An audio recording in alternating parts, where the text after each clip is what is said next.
So I know you take a lot of pride in your submission game, but how nice was it to finish someone with strikes for the first time? That's not the first time. In China, I made a guy tap out to strikes, so it's not my first finish like that, but, you know, that's what I do. You know, I just put a pace on guys that they can't match, a lot of punches to the face, a lot of volume, and I just make guys quit. That's what I've been doing since college wrestling days.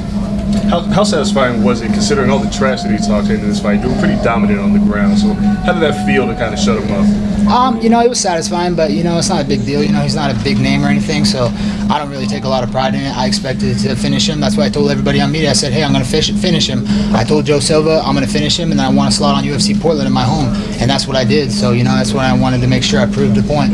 After the win, it seemed like you were speaking to someone quite animated fashion. Who were you talking to, and what were you saying? I was talking to Cameron Haynes. He's one of my buddies, Joe Rogan's buddy. He's an avid bow hunter. He's one of my good friends from the same hometown that I'm from, Springfield, Thurston, Oregon. So, you know, after I lost last time, he came out to watch me, and it was my first professional loss. I just told him, hey, man, this is what I can do when I'm not hurt. I showed up, you know, I was broke. I had to show up for that fight against Worley Alves with a fractured rib because I was broke. I had debt, you know, I had to pay bills, so I had to show up and get my show money, you know. But I let him know this is what I can do when I'm healthy, and I'm gonna keep bringing good things to our hometown name like he does. And do you think you'll get on that card? Are you confident that they'll hook you up? I'm confident because, you know, we were telling Joe Silva every day, you know, hey, we want to slot on there. We're not overlooking this guy, but we're confident we're going to go through him flawlessly, and we want to slot there. You know, I could bring a lot of people into that arena.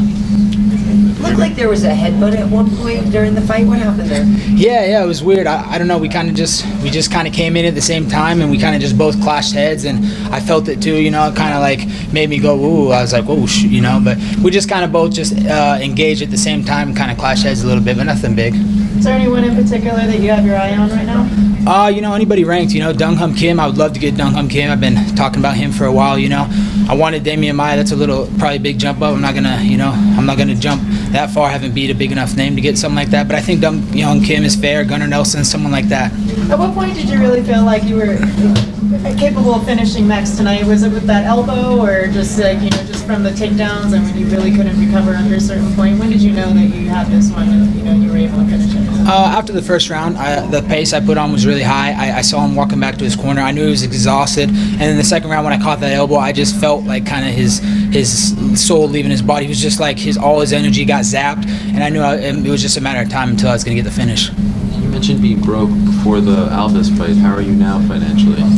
I mean, I'm not comfortable, but I'm in a better position. You know, I just fought in UFC Canada, and I got a spinning back fist to a submission finish. So, you know, I still have to pay taxes, and I still have a lot of college debt. But, you know, I'm working. This helped out a lot, you know, and I just want to stay active, and that's why I want to get back on UFC Portland. Do you regret taking that fight now in hindsight because you were so injured? Extremely regret it. You know, my coaches thought that, you know, I took the cortisone shots, and I thought that we could do it, but we didn't train. We didn't even warm up backstage. We just walked out to the fight, you know, and we just thought that, you know, we thought that with my heart we were going to win because I've been through fights where I broke my hand and I won the fight, you know. So, you know, that's just being stubborn, and I've learned a very tough lesson, but it's only going to help me going forward. I really did get a fire lit under my ass.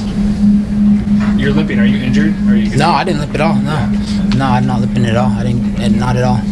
I don't got one scratch on me. Right there. Okay, that was the headbutt. That was the headbutt.